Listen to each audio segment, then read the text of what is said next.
Leitura do livro Porcos na Sala. Capítulo 2. Nossos inimigos espirituais. Os demônios são inimigos espirituais e a responsabilidade de todo cristão é enfrentá-los diretamente numa luta espiritual. Em Efésios 6, do versículo 10 ao 12 diz: Quanto ao mais, sede fortalecidos no Senhor e na força do seu poder, revestivos de toda a armadura de Deus, para poderdes ficar firmes contra as ciladas do diabo, porque a nossa luta não é contra o sangue e a carne, e sim contra os principados e potestades, contra os dominadores desse mundo tenebroso, contra as forças espirituais do mal nas regiões celestes. E em 2 Coríntios 10, do 3 ao 4 diz: Porque, embora andando na carne, não militamos segundo a carne, porque as armas da nossa milícia não são carnais, e sim poderosas em Deus, para destruir fortalezas, anulando-nos sofismas.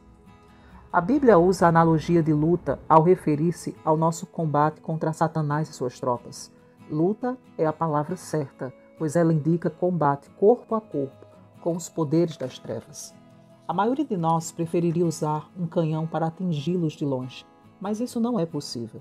A luta é bem pessoal e de perto. O inimigo é espiritual e as armas contra ele são espirituais. A luta também sugere métodos táticos de pressão. Isto nos diz que o método usado por Satanás é o de impor pressão.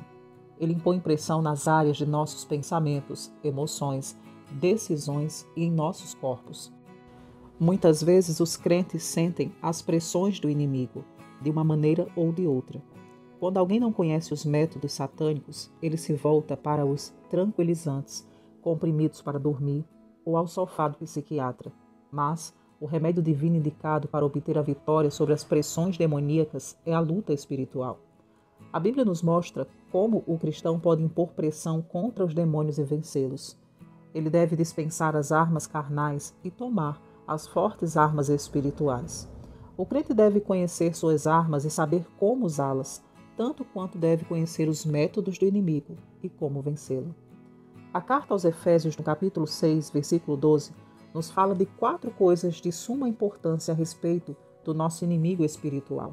Primeiro, a carta de Paulo nos diz que a nossa luta é contra principados. A palavra grega para principados é archas.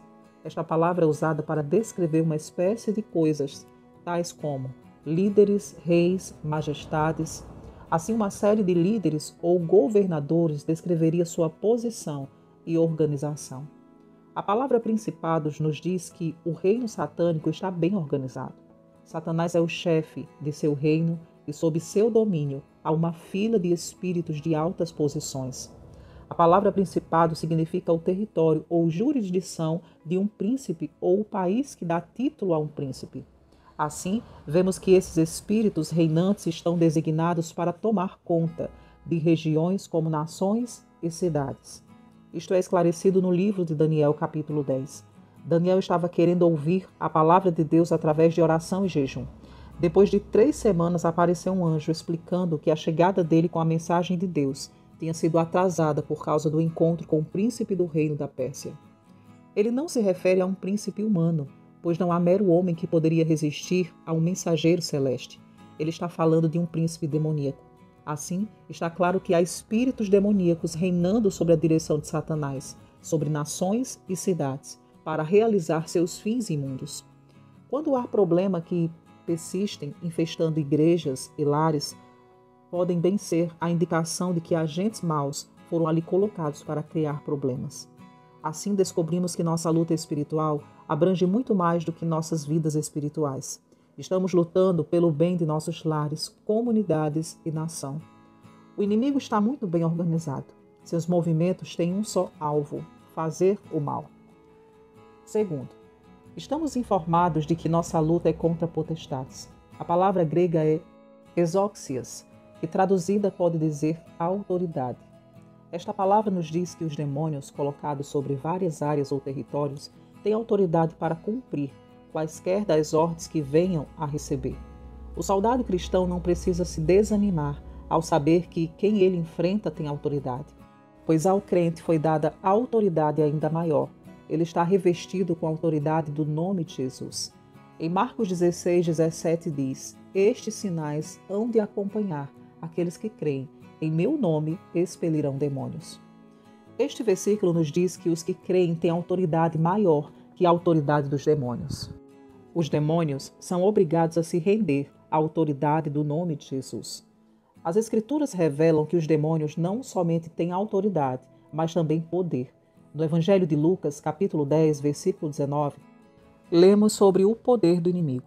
A palavra para poder no grego é dunamis. Nossa palavra dínamo vem dessa palavra. Mas este fato não desanimará o cristão, pois ele tem a promessa da palavra de Deus e de que ele pode ter poder ainda maior do que o seu inimigo. Em Atos 1,8 a palavra diz: recebereis poder ao descer sobre vós o Espírito Santo, e sereis minhas testemunhas tanto em Jerusalém como em toda a Judéia e Samaria e até os confins da terra. O crente recebe poder com o batismo no Espírito Santo. Jesus reconhece que seus seguidores precisam de autoridade e poder para combater o inimigo. Quando ele enviou os 12, eles foram todos equipados. Lemos em Lucas 9:1. Tendo Jesus convocado os 12, deu-lhes poder e autoridade sobre todos os demônios e para efetuarem curas.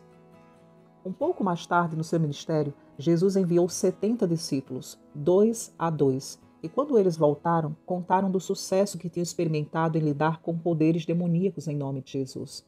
Em Lucas 10, do verso 17 ao 19, diz: Então regressaram os 70, possuídos de alegria, dizendo: Senhor, os próprios demônios se nos submetem pelo teu nome. Mas ele lhes disse: Eu vi a Satanás caindo do céu como um relâmpago. Eis aí vos dei autoridade para pisar de serpentes e escorpiões e sobre todo o poder do inimigo, e nada absolutamente vos causará dano. A grande comissão que Jesus deu à sua igreja proporciona a mesma autoridade e poder. Em Marcos 16, 17, está escrito que é para os crentes expulsarem os demônios em nome de Jesus. Esta promessa não foi limitada apenas aos apóstolos ou aos discípulos do primeiro século, mas é para todos os crentes de todos os tempos.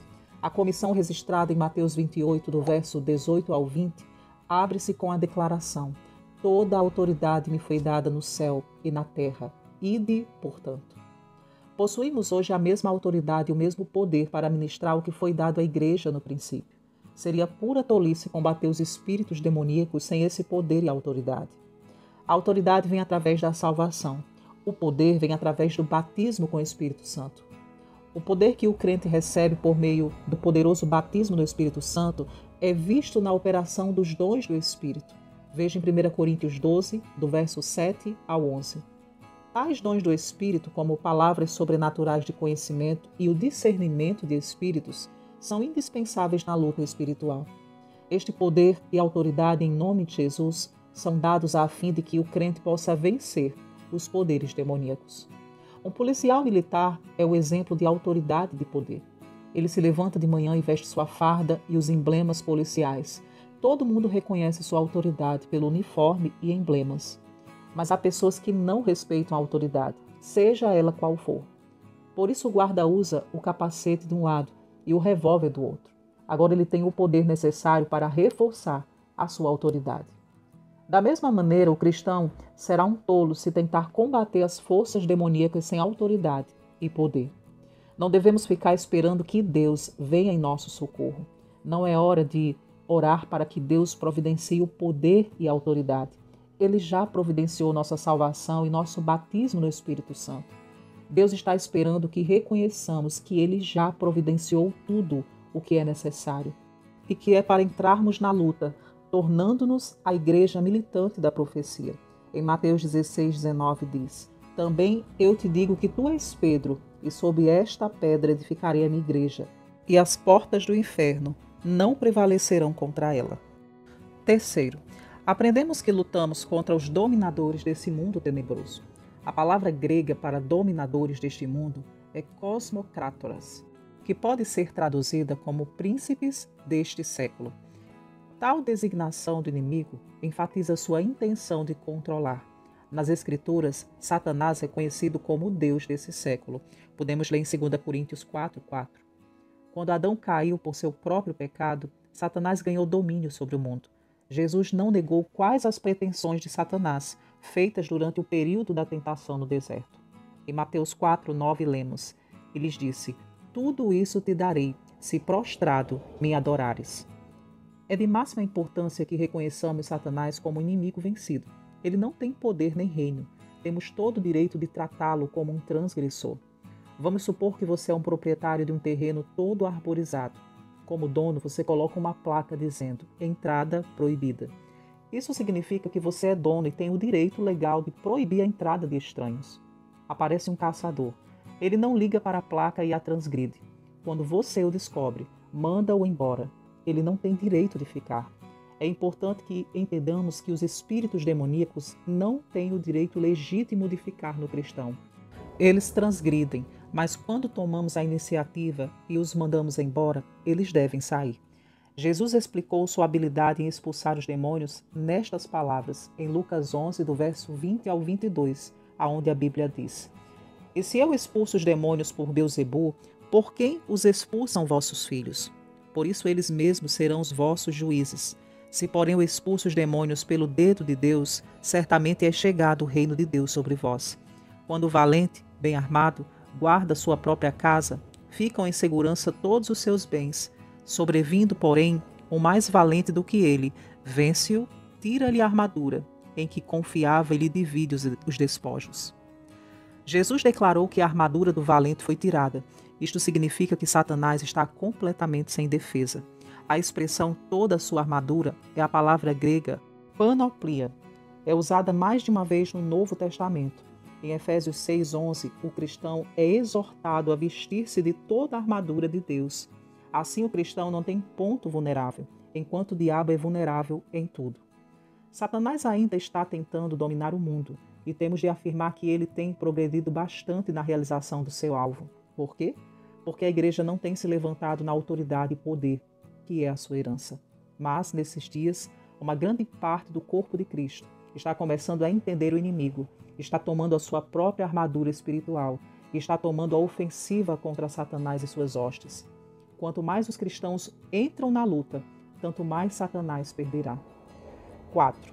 As Escrituras dizem que lutamos contra as forças espirituais do mal, nas regiões celestes. A frase-chave aqui é de caráter injurioso ou destrutivo. Estes poderes têm um só objetivo, o mal. Eles podem parecer como anjos de luz e, por ilusão, atraírem muitas pessoas para as redes de destruição. Jesus expôs seus maus objetivos nestas palavras, em João 10, na parte A do versículo 10, onde a Bíblia diz: O ladrão vem somente para roubar, matar e destruir. Estas 4 expressões de Efésios 6:12 têm nos dado um quadro vivo do reino satânico. Está bem organizado para alcançar os seus objetivos. Os poderes demoníacos estão colocados em ordem e autorizados por Satanás a controlar o mundo inteiro, encheio-o com maldade perniciosa. Não há vantagem nenhuma para nós ignorarmos as forças e os métodos de Satanás. Isto deixa Satanás operar como sempre, oculto e sem oposição. O fato de não nos envolvermos na luta espiritual contra ele sugere que não nos importamos com aquilo que acontece conosco, com nossos queridos, com a nossa comunidade, com o nosso país e com o mundo. A maioria dos cristãos não se envolve na luta espiritual por falta de orientação ou de reconhecimento da importância da luta e de como entrar nela. Hoje Satanás está ostentando o seu poder por meio do espiritismo de todo tipo, horóscopos, seitas e etc. A igreja está sendo forçada a examinar novamente seus próprios recursos. Um jornal dos Estados Unidos reproduziu a seguinte citação do Dr. Billy Graham: Todos nós que trabalhamos na obra cristã estamos bem cientes da necessidade de lutarmos contra forças e poderes sobrenaturais. É perfeitamente óbvio a todos nós que as pessoas possam estar possuídas por demônios, atormentadas e controladas por eles. Mais e mais pastores têm de aprender como usar o poder de Deus na libertação do povo dessas terríveis possessões pelo diabo. Deus está levantando um exército grande, armado com armadura espiritual. Os resultados são impressionantes. Através do Ministério de Libertação, milhares do povo de Deus estão sendo libertos dos tormentos demoníacos. Aleluia. Chegamos ao final de mais um capítulo. Se você está sendo edificado, está gostando da leitura desse livro, deixe o seu like, compartilha. Nos encontramos no capítulo 3.